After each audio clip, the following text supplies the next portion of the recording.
มีนักท่องเที่ยวมาแต่เวียงจันทน์มาเที่ยวเมืองโขงแล้วก็ให้พ่อลุงอันนึงอยู่เมืองโขงหันพานางเฮืออันนี้ไปในระยะที่นางเฮือไปหันนักท่องเที่ยวคนนั้นก็จกโทรศัพท์ขึ้นมาหลิน Facebook มาหลิน WhatsApp ในขณะที่หลินก็เลยถามพ่อลุงนั่นว่าพ่อลุงเจ้าก็ฮู้ Facebook อยู่บ่พ่อลุงนั่นก็ตอบว่าโอ้ยพ่อลุงเนี่ยบ่ฮู้ดอก Facebook นักท่องเที่ยวคนนั้นก็เลยว่าพ่อลุงฮู้บ่ยกมือนี่นะเขาเจ้าบ่ฮู้ Facebook ซ้ำตายไปแล้ว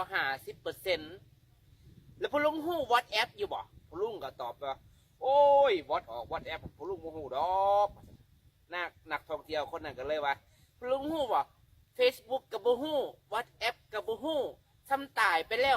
80%เพิ่นว่าในขณะที่นางเฮือไปนั่นน้ำเลยเกิดฟ้องปุ๊บปับเฮือสิหลมบัดนี้พ่อลุงนั่นก็เลยถามนักท่องเที่ยวขึ้นอีนาง